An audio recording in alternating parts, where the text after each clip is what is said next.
తెలుగుదేశం పార్టీని సపోర్ట్ చేసే ప్రతి ఒక్కరికి కూడా ఈ వీడియో ఆఖరిలో నేను ఒకే ఒక క్వశ్చన్ అడుగుదాం అనుకుంటున్నాను. ఇది చాలా వాల్యుబుల్ ఇన్పుట్స్ ఇవి. కాబట్టి లాస్ట్ వరకు చూసి ఆ క్వశ్చన్ ఆన్సర్ చేయండి. మండలిలో వైసీపీ నేతల తీరు మీద మంత్రి లోకేష్ తీవ్ర ఆగ్రహం వ్యక్తం చేశారు. శాసనసభ సాక్షిగా తన తల్లిని అవమానించారని ఫైర్ అయ్యారు.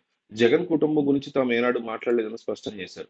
గతంలో చంద్రబాబు సభకు రాలేదంటూ అవాస్తవాలు మాట్లాడుతున్నారని సీరియస్ అయ్యారు. గత వైసీపీ పాలనలో చంద్రబాబు నాయుడు ప్రతిరోజు అసెంబ్లీకి వచ్చారని మంత్రి నారా లోకేష్ స్పష్టం చేశారు. తన తల్లిని అవమానించినటువంటి తీరు తర్వాతే బాయ్కాట్ చేశారని గుర్తు చేశారు. శాసనసభ మండలిలో వైసీపీ దుష్ప్రచారం మీద లోకేష్ ఆగ్రహం వ్యక్తం చేశారు. మండలిలో మంత్రి లోకేష్ మాట్లాడుతూ చంద్రబాబు నాయుడు పారిపోయారని వైసీపీ సభ్యులు మాట్లాడుతున్నారు. చంద్రబాబు హౌస్ కు వచ్చారు. శాసనసభ సాక్షిగా నా తల్లిని అవమానించారు. అది గుర్తుపెట్టుకోండి మీరు. గౌరవ సభ అయిన తర్వాతే వస్తానని చెప్పి ఆయన అన్నారు. ఈ రోజు కావాలని సోషల్ మీడియాలో పోస్టులు కూడా అదే విధంగా పెడుతున్నారు. నా తల్లిని అవమానించిన రోజు మీకు గుర్తులేవో ఇవన్నీ? అవమానించలేదని మీరు ఏ విధంగా మాట్లాడతారని నారా లోకేష్ ప్రశ్నించారు. షర్మిలని అవమానిస్తారు, విజయలక్ష్మిని అవమానిస్తారు, నా తల్లిని అవమానిస్తారు, ఇవన్నీ గుర్తులేవో మీకు? నేను కూడా మాట్లాడొచ్చు కానీ ఏ రోజు మాట్లాడలేదు. జగన్ కుటుంబం గురించి మేము ఏ రోజు మాట్లాడలేదు. మా సభ్యులు ఏ రోజు మాట్లాడలేదు. శాసనసభ సాక్షిగా నా తల్లిని అవమానిస్తే కూర్చోమంటారా? 2022 వరకు చంద్రబాబు నాయుడు ప్రతిరోజు హౌస్ కు వచ్చి నిలబడ్డారు. సింహం సింగిల్ గా వస్తుందని చెప్పి నిలబడ్డారు. నా తల్లిని అవమానించారు కాబట్టే బాధతో తట్టుకోలేక చంద్రబాబు సభను బాయ్కాట్ చేసి బయటకెళ్లారు. మా ఎమ్మెల్యేలు ఉన్నారు. అది మా చిత్తశుద్ధి. వైసీపీ ఎమ్మెల్యేలు సభకి ఎందుకు రావట్లేదని అడుగుతున్నా. జగన్ కాకుండా 10 మంది ఎమ్మెల్యేలు ఉన్నారు. వాళ్ళు రాలేదు. తెలుసుకోకుండా ఏది పడితే అది మాట్లాడితే కుదరదని లోకేష్ సీరియస్ అయ్యారు. ఏ ఎవరిని అవమానించకుండా ఎట్టి పరిస్థితుల్లో తాము సమర్థించడం లేదన్నారు బొత్స. ఎవరైతే ఆ రోజు అవమానించారో వారికి టికెట్లు ఇచ్చారు కదా అని సమర్థించడం కాదా? వైసీపీ మండల పక్ష నేత బొత్స ఆలోచించాలి.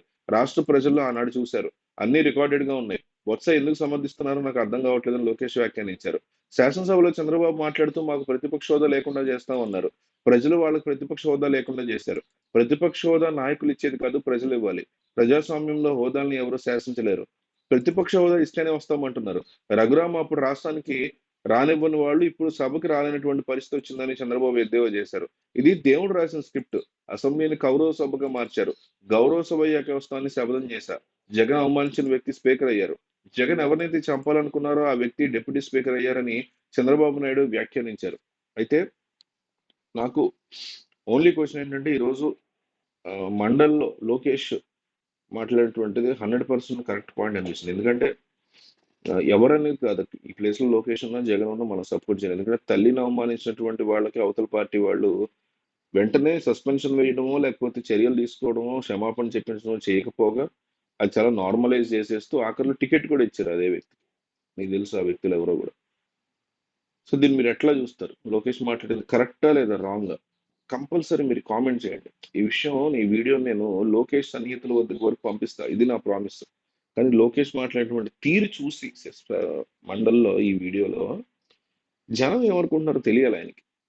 జనం ఈ విషయంలో ఆయన ఎంతవరకు సపోర్ట్ చేస్తున్నారు తెలియాలి. మదర్ సంబంధించినటువంటి తల్లికి సంబంధించిన ఎమోషనల్ మ్యాటర్ కాబట్టి మిస్ అనేది అవ్వకండి. కంపల్సరీ కామెంట్ చేయండి మీరు.